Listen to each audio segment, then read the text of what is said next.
골로새는 바울이 한 번도 가보지 못했던 도시였습니다. 그 이쪽으로는 이제 그 라오디게아도 있었고 히라볼리도 있었고 또 철학이 많이 발달되어지고 사람의 지성주의가 판치고 있었고 우상 숭배 즉 천사 숭배와 여러 가지 종교적인 갈등이 있던 곳이 곧 골로새였습니다. 그곳에 사도 바울이 한 번도 가보지 않았지만은 골로새 출신의 목회자 에바브라의 부탁을 받고 그들에게 편지를 쓰고 있습니다. 에바브라는 에베소에서 바울을 만난 것으로 보입니다. 에베소에서 사도 바울로부터 이제 임명을 받았는지 얕은 복음의 사역자로 골로새에 가서 교회를 세웠고 히라볼리와 또 라오디게아에도 교회를 세우는데 협력한 사명을 감당한 사람이 에바브라입니다. 그렇기에 에바브라이 열심히 사도 바울로 말미암아 골로새 교회에 편지를 쓰게 만들었고 오늘 우리가 읽은 말씀 중에 에베소의 기록과 비슷한 내용의 기록이 있습니다. 에베소를 함께 들었기 때문에 에베소의 말씀과 함께 비추어서 견주해 가면서 오늘 말씀, 우리에게 주신 말씀을 함께 우리의 신비에 새기고자 합니다. 여러분 질서가 참 중요하죠. 네. 질서 없는 세계는 어때요? 혼탁스럽고 혼란스럽고 방향을 알지 못하게 만들고 어떻게 해야 될지 결정을 하지 못하게 만드는 일들이 많이 발생합니다. 오늘 본문의 말 준비를 하면서 어떤 점이 참 중요할까? 다른 분들의 설교를 한번 들어본 적이 있는데 저마다의 자기의 제목을 가지고 말씀을 다 전했더라고요. 이 본문의 말씀에 어떤 제목이 필요할까? 라는 고민 가운데 질서라는 그 단어를 생각해 보았습니다. 가정에도 질서가 있어야 되고 우리가 사는 사회에도 질서가 있어야 되고 국가와 사회에도 질서가 있어야 합니다. 세상에서 가장 작은 사회가 가정입니다. 가정의 중심은 부부입니다. 그 외에 부모와 자녀의 관계가 있고 부모와 자녀와의 관계 가운데 또 필요한 물질을 얻기 위해서는 사회적인 관계를 이루어가야 되는데 그게 상정과 종의 위치에서 질서 있는 관계를 유지해가는 게 참 중요하다라는 말씀을 사도 바울이 우리에게 가르쳐주고 있습니다. 사는 게 중요하지 않습니까? 아침에 일어나서 직장에 가시고 하는 모든 목적이 무엇입니까? 가정을 위해서 그렇게 하셔야 됩니다. 가정은 교회가 되는 것이고 그래서 에베소에는 교회의 관계로서의 부부간에 부모와 자녀 간에 또 상령과 종들과의 관계를 말씀하셨다면 골로새는 이제 조금 짧은 부분이지만은 또 약간 좀 더 적극적인 방법의 동시에 구체적인 방법을 설명하고 있는 말씀이 골로새에서 말씀되는 것입니다. 창조의 세계에 질서가 있었습니다. 하나님은 질서의 하나님이시다라고 성경에는 기록하고 있습니다. 질서 없는 나라, 질서 없는 사회는 그 앞날이 원하지 않습니까? 가정도 질서가 있어야 부부간에 질서가 있어야 부모와 자녀의 질서가 있어야 그 가정이 올바르게 세워지고 또 올바르게 세워지기 위해서는 또 가정 사회적인 질서가 함께 곁들여져야 질서 있는 나라와 질서 있는 가정과 또 질서 있는 그 질서를 배우는 우리의 미래가 되는 것입니다. 자, 먼저 18절 말씀 보겠습니다. 아내들아부터 시작합니다. 에베소에도 아내들에게 먼저 말을 합니다.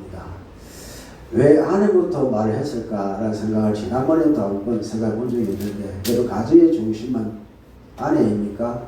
아니면 남편입니까? 솔직히 말씀해 보십시오. 안 사람이 누굽니까? 아내잖아요. 남자는 바깥 사람이에요. 아내의 중심은 아내들입니다. 그러니까 집안에 여성이 편해야 가정이 편하지 않습니다. 모든 영광은 나의 아내에게 이런 말을 하잖아요. 여러분 우리가 이제 여러 가지 가전제품이 다 누구를 위한 것들이 있습니까? 세탁기, 냉장고 모두 여자들 위한 것들이 참 많이 있고 남자들이 생각하고 또 뭘 목적이 무엇이고 어떻게 하는지 나의 아내를 기쁘게 해야 되겠다. 또 모든 자녀 누가 양육합니까? 아내가 양육합니다. 그래서 아내에게 먼저 말하고 있습니다. 중요도가 아내이기 때문에. 그래서 아내들아 남편에게 어떻게 해라? 기분 나쁘죠? 왜 아내는 남편에게 복종해야 되는가? 페미니즘들이 가장 싫어하는 말이 이 말입니다. 왜 하나님은 남녀간에 이렇게 차별을 하시는 분인가? 이걸 공식적으로 그렇게 말씀하고 계신가? 왜 아내는 남편에게, 남자에게 복종해야 하는가? 복종하다는 이 원어를 보면 히스포타스라 해가지고 아래에 두다라는 뜻입니다. 복종하다라는. 복종의 의미는 무엇입니까? 그야말로 종의 위치에 있다는 그런 느낌을 받게 하는데, 사회적인 것은 그렇게 말할 수 있지만 그러나 성경은 이것을 다르게 설명하고 있습니다. 그래서 아내들아 남편에게 복종하라 이 말의 의미는요, 모든 사회의 중심은 남자들이지 않습니까?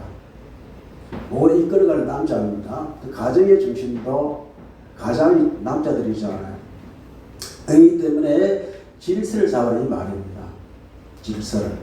그래서 모든 가정의 리더는, 모든 결정의 리더는 남자를 해가기 때문에 그에 따라서 여성은 먼저 아래에 있는 질서적으로 복종하는 자세를 취하는 것이 그 가정의 질서에 참 맞다라고 말씀을 하시는 겁니다. 아내들아 남편에게 복종하라. 이는 누구 안에서 마땅하다고요? 주 안에서 마땅하다. 우리의 생각의 구조는 말씀입니다. 세상 사람들이 이게 무슨 말이냐? 왜 여자들 남자의 종이냐? 왜 복종해야 하느냐? 이것은 세상 사람들에게도 페미니즘들이나 여러 어떤 결단적으로 생각하시는 분들은요, 이걸 왜곡하는 수단으로 삼고 있습니다. 그러나 우리는 주 안에서 이것을 판단해야 합니다. 주 안에서 마땅하다라고 사도 바울은 말씀하고 있는 것입니다. 그 사회의 균형이 아내가 이제 아래에 있는 그런 위치가 아니라 가정의 질서를 위해서는, 특히 부부 간의 질서를 위해서는 그 당시 골로새나 로마 시대 때 모든 여성의 위치가 복종하는 위치에 있었기 때문에 그런 사회적 위치도 있었지만 성경이 말하는 위치는 무엇입니까? 주 안에서 마땅하다. 사회적인 질서가 아니라 가정의 질서에서, 부부의 질서에서 아내가 남편에게 취하는 질서의 가장 이득이 무엇이라는 겁니까? 복종하는 것입니다. 아래에 있다. 이것을 종의 위치가 아니라 들어주는 자세. 이런 자세가 참 필요하다라고 말씀을 하시는 겁니다. 여기 계신 여성분들 이 말에 동의하십니까? 동의합니다. 해야 됩니다. 왜? 주 안에서 마땅하기 때문에. 하나님 말씀을 일하는 사실입니다. 자, 우리 골로새서 우리가 밑에 있는 말씀 에베소 5장 22절 읽어보겠습니다. 아내들이여 자기 남편에게 복종하게 죽지 않으라. 이는 남편이 아내의 머리됨이 그리스도께서 그의 머리됨과 같으니 그가 바로 몸의 구주이다. 그러므로 교회가 그리스도에게 하듯 아내들도 봉사의 자기 남편에게 복종할지니라. 교회의 원리에서 또 말씀하고 계십니다.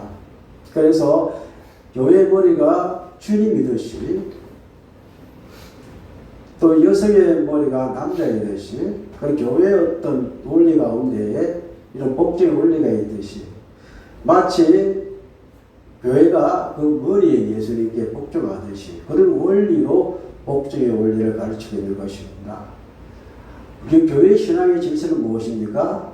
예수님 우리의 머리가 되십니다. 그에 따라 우리 몸은 교회의 몸은 복종해 나가듯이 가정의 원리도 마찬가지라고 성경은 설명하고 있는 것입니다. 그렇기에 아내들이 남편이 복종하는 문제는요, 주 안에서 마땅한 원리가 되는 것이고 또 머리이신 교회 머리이신 예수님께 몸이 복종하듯이 그런 원리에 따라서 복종하는 것이 가정의 질서, 부부 간의 질서가 되는 것입니다. 우리가 살아보면은 여성들이 남편에게 복종합니까? 안 합니까? 안 하잖아요. 성경이 그렇게 말씀을 하시니까. 이게 질서니까. 이게 가정이 바로 서니까. 말씀했죠. 복종해야 된대. 그러지 마시고. 성경에 복종하라고 하는데 왜 복종 안 하나? 이렇게 말씀을 하시고. 무슨 원리라는 건 사회적 원리가 아니라 교회의 원리, 성경의 원리가 복종의 원리를 가르치고 있는 것입니다. 이건 질서의 원리입니다. 우리나라 속담에 닭이 울면은 암탉이 울면은 집안이 망한다. 그럼 암탉이 울어야 돼요. 다르잖아요. 그렇기 때문에 이 원리는 사회적 원리, 세상의 뭐 사람들의 원리가 아니라 성경과 말씀의 원리에 따르면은 아내는 남편에게 복종하듯이 마치 어리신 그 예수님께 교회가 복종하듯이 복종하는 것이 마땅하다라고 말씀을 하십니다. 그래서 그러므로 교회가 그리스도께 하듯 아내들도 범사에 자기 남편에게 복종할지니라라고 말씀을 하고 있습니다. 성경의 원리입니다. 하나님의 창조의 원리입니다. 이게 부부간의 질서가 되어야 한다는 이 사실을 여러분의 마음판에 새기시고 어떤 내가 치욕스의 복종의 의미가 아니라 질서의 차원에서 남편에게 복종해야 한다는 이게 가정의 가장 필요한 중요한 요소라는 사실을 가르쳐 주고 있습니다. 19절 읽어보겠습니다. 남편들아 아내를 사랑하며 괴롭게 하지 말라. 남편을 어떻게 하라고? 아내들아 아내를 사랑하며. 자, 에베소서 5장 25절 말씀 읽어보겠습니다. 남편들아 아내 사랑하기를 그리스도께서 교회를 사랑하시고 그 교회를 위하여 자신을 주신 같이 하라. 적극적인 사랑의 표현이잖아요. 그렇다면 그 사랑을 어떻게 하는 게 맞을까요? 자, 아내를 사랑하는 게 마땅하잖아요. 또 예수님께서 교회를 위하여 자기의 몸을 주신 것 같이 마땅하지 않아요? 그게 성경의 원리입니다. 어떻게 하는 게 아내를 사랑하는 행위가 될까요? 아내를 어떻게 하지 말라? 괴롭게 하지 말라는 거죠. 그게 사랑하는 것입니다. 아내를 괴롭게 하는 것, 아내를 인생을 쓴맛을 느끼게 만드는 것, 그것이 아내 사랑하는 것이 아니다. 보다 구체적인 방법을 제시하는 것이 골로새서 말씀이 되는 것인데, 남편들아 아내를 괴롭게 하지 말라, 쓰게 하지 말라, 아내를 짜증스럽게 만들지 말라. 결국 그 짜증이 누구에게 돌아옵니까? 남편에게 돌아오지. 또 누구에게 돌아갑니까? 아들에게 돌아갑니다. 이 남편과 지 아빠 닮아가지고 돌아가는 소리 들립니다. 쓰게 하면 안 돼. 설탕 넣을 때를 소금을 넣어가지고 짜게 만드는지 이렇게 만드는 거니까 아들을 쓰게 하지 말라, 괴롭게 하지 말라. 사랑하면은요, 좋아하는 것을 하는 것도 중요하지만은 쓰게 하는 것이, 괴롭게 하는 것, 이것이 안 하는 것이 더 중요하다는 말씀을 주고 계시고요. 그래서 우리 결론적으로 무엇입니까? 에베소 5장 33절 말씀 읽어보겠습니다. 그러나 너희도 각각 자기의 아내 사랑을 자신같이 하고 아내도 자기 남편을 존경하라. 예. 다시 남편은 자기 아내 사랑하기를 무엇과 같이? 자신같이 하고 아내는 남편을 존경해라. 이게 복종입니다. 이게 사랑입니다. 그래서 부부와의 관계는요, 복종이 있다면 어떻게 해요? 사랑이 있어야 되는데 그 사랑의 구체적인 행위는 무엇입니까? 괴롭게 하지 않는 것이고, 복종은요, 내가 밑에서 종위치는 것이 아니라 남편을 어떻게 해요? 존경하는 의미에서 복종의 의미가 나타나는 것입니다. 이게 부부 간의 질서입니다.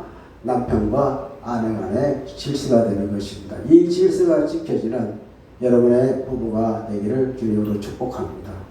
중요한 말씀이고, 두 번째 20절 말씀 읽어봅니다.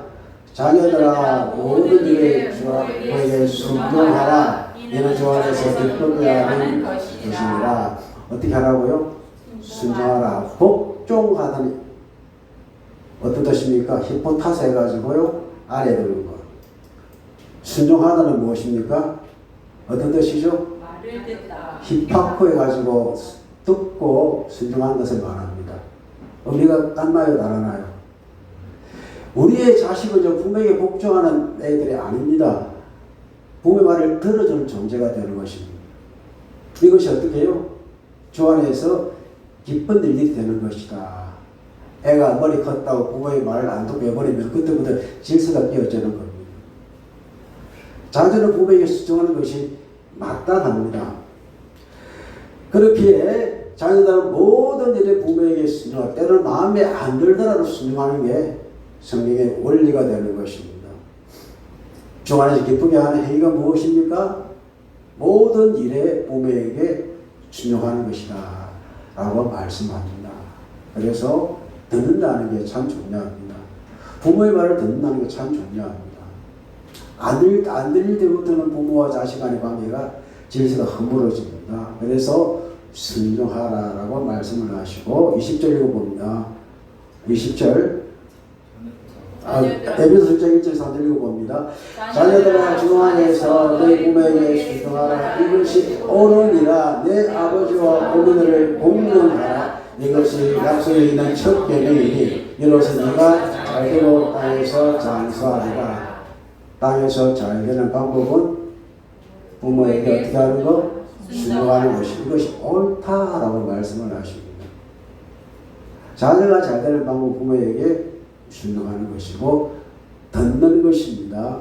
이것이 약속이 있는 첫 계명이라고 말씀을 하십니다. 계명이 무엇입니까? 우리가 꼭 지켜야 될 하나님의 말씀이 되는 것입니다. 부모 말을 잘 들으면 자다가도 좋은 말입니까? 나쁜 말입니까? 그런데 어떤 친구들은 끄떡 먹다고 취한대 이렇게 하더라. 비뚤어진 생각을 갖고 있는 사람이 있단 말입니다. 자, 그렇기에 우리가 이제 순종한다는 것이 힘이 듭니다. 그래서 순종이 무엇보다 낫고 제사보다 낫고 하나님과의 관계에 있어서 우리가 주의 말씀을 듣는 것이 우리가 잘 되는 길인데 그러지 못한 경우가 참 많이 있습니다. 그렇기에 하나님 자녀 우리가 우리 아버지께 순종하는 것이 마땅하고 또 우리 육신의 자녀들이 부모에게 순종하는 것이 마땅한데 옳은데 이것이 잘 되는 축복의 비결이라고 말씀을 하십니다. 이제 21절 아비들에게 하는 말씀인데 아비라고 아버지만 말하는 것이 아닙니다. 부모가 어머니 포함되어 읽어봅니다. 아비라 내 자녀를 노엽게 하지 말지니 낙심할까 함이라. 6장 4절 읽어보겠습니다. 에베소서 또 아비라 내 자녀를 노엽게 하지 말고 주의 교육과 훈계로 양육하라. 말씀이 좀 차이가 있죠. 자, 골로새는 무엇입니까? 아이를 노엽게 하지 말라. 이유가 무엇입니까? 낙심하기 때문에. 그러니까 아버지의 진정한 마음을 모르면은요, 그 노역을 통해서 낙심하게 된다는 것입니다. 그러나 무엇이 필요합니까? 자녀 양육에는 주의 교양과 훈계가 필요하다는 것입니다. 세상에 가장 힘든 게 자식 농사를 하잖아요.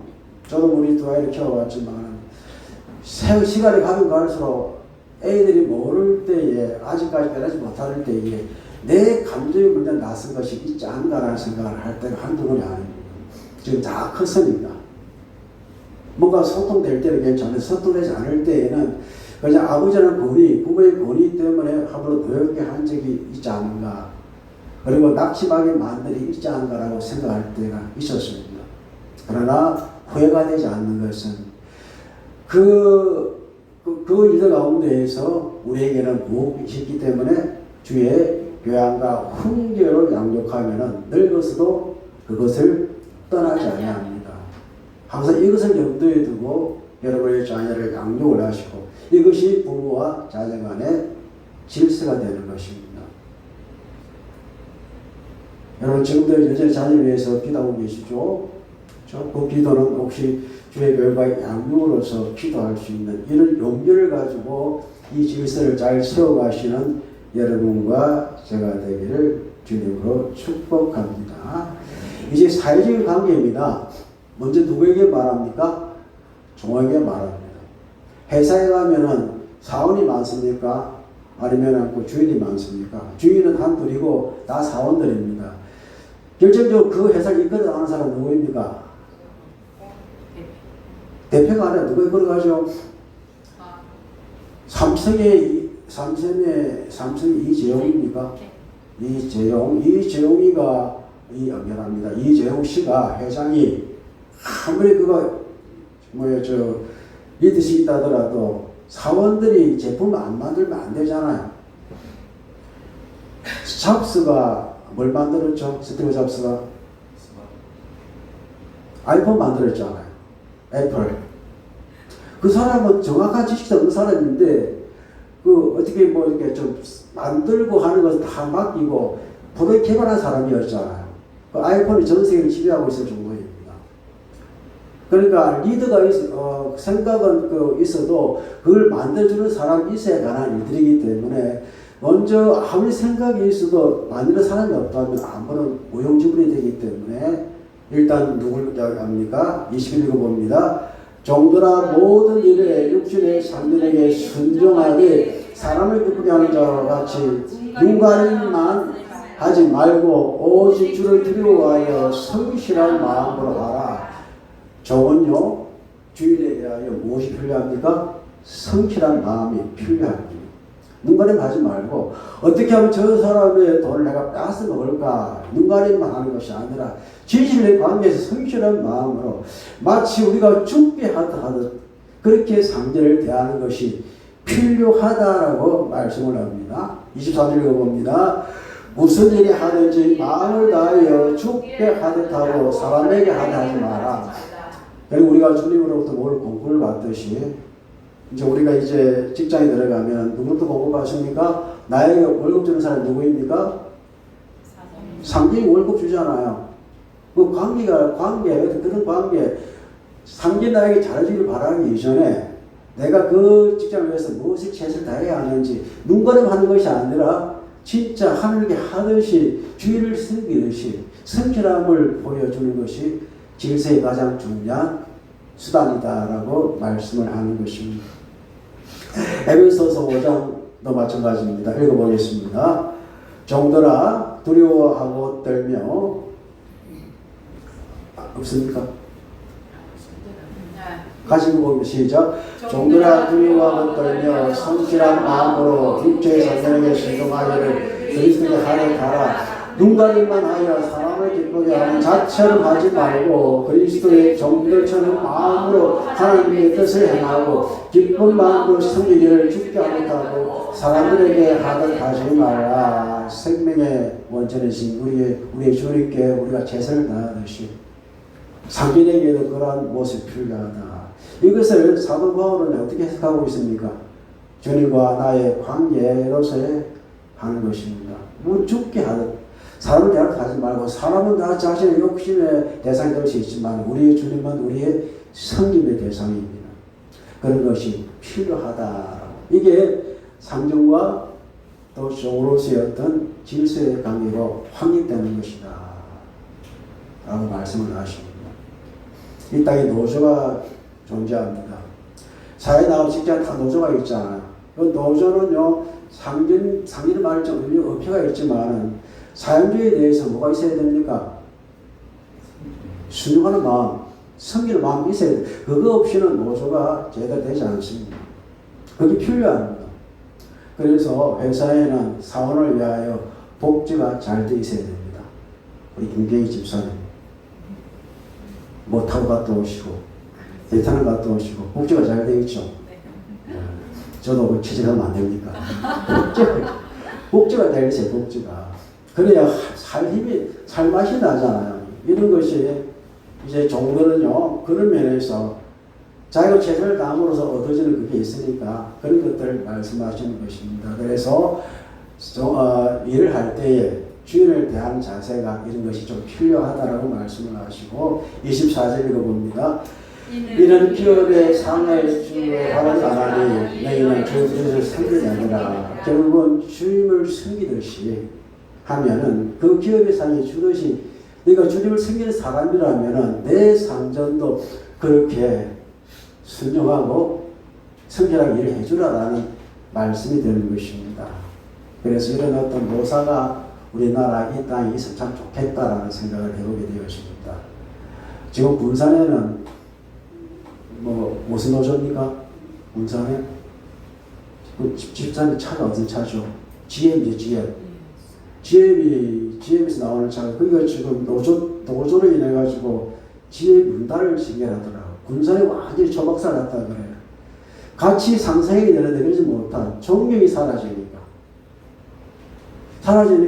군산에는 이 도시 한 전체가 완전히 무너지는 걸 여건이 있다고 하니 속은 잘 모르겠습니다만 저는 뭐 들은 것이니까 중심 뭔지 모르겠지만 같이 상생해야 되는 것을 찾아야 되는데 그런 질서가 깨어져 버리니까 군산에는 도시가 무너져가는 이걸 볼 때 참 안타깝다는 생각을 해보게 됩니다. 고로 6장 8절 에베소 6장 8절 읽어보겠습니다.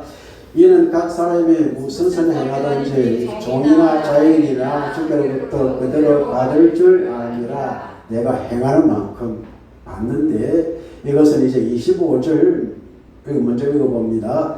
불의를 행하는 자는 불의의 공을 받으리니 주는 사람의 외모로 취하심이 없느니라. 외모로 취한다는 말은 주님은 편견이 없으시다는 말씀입니다.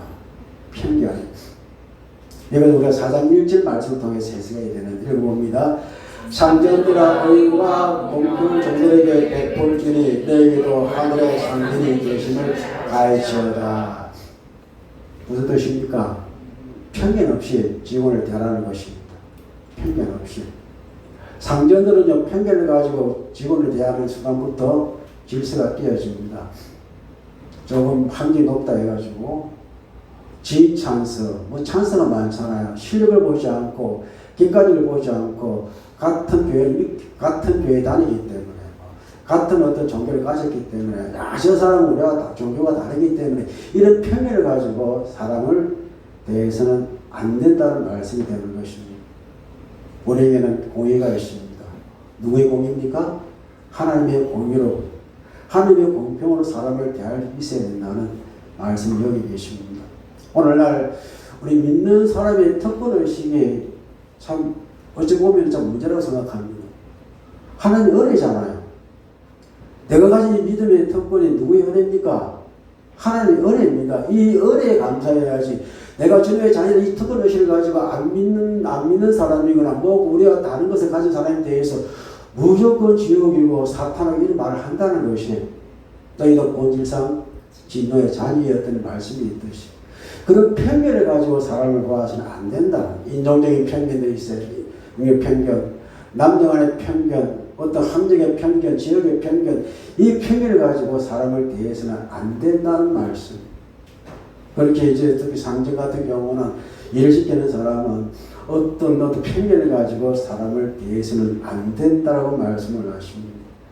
이에 대해서 에베소 6장 9절 읽어봅니다. 상전들아 너희도 그들에게 이와 같이 하고 위험을 거치라. 이는 그들이 너희와 상전의 하늘에 계시고 그에게는 사람을 외모로 취할 일이 없는 줄 너희가 알리라. 이게 상전들이 가져야 될 질서의 원리가 되는 것입니다.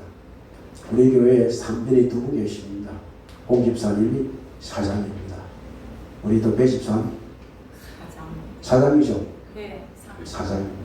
우리 장 집사님 1인 기업 사장이잖아요. 저는 뭐죠? 종입니다. 종. 주의 종입니다. 그래 오늘 우리가 사회 질서에 대해서 말씀을 드렸는데 결론적으로 우리의 마음의 중심은 성경 원리가 있습니다. 부부간의 관계에도 성경 원리에 따라서 복종과 사랑이 있어야 되는 것이고 그게 질서입니다. 부부간의 질서가 되는 것이고 부부와의 자식의 질서는 두 가지가 있습니다. 첫째가 무엇입니까? 순종이고 부모는 자녀에게 노엽게 하지 않는 오직 주의 교양과 훈계로서 양육하는 그게 질서라면은 사회적 질서 가운데 중요한 게 역시 듣는 것이고 눈가림 하지 말고 최선을 다해 이해해주는 것 동시에 이제 그 상전들은 편견 없이 실력대로 그들에게 이제 그들 필요한 분깃을 채워주는 것이 하나님께 원하시는 사회적 질서라는 사실을 말씀해 주고 계십니다. 이 말씀이 여러분의 마음에 새겨져 가지고 부부의 관계든 부모와 자식의 관계든 다 이제 여러분 일하시는 분이지 않습니까? 경자이시거나 또 일을 하시는 분들인데 그런 짓을 염두에 두시고 모든 것을 누구에게 하듯 죽게 하듯 하는 여러분과 제가 되기를 주님으로 축복합니다. 네. 주신 말씀 생각하면서 오늘 말씀의 제목이 무엇입니까? 하나님 그리스도인으로서의 우리의 가정의 질서를 바로 세워갈 수 있도록 인도하여 주옵시고 사회적 질서를 바로 세워 우리가 될 수 있도록 인도하여 주시옵소서. 동성으로 우리 하나님께 기도드리겠습니다.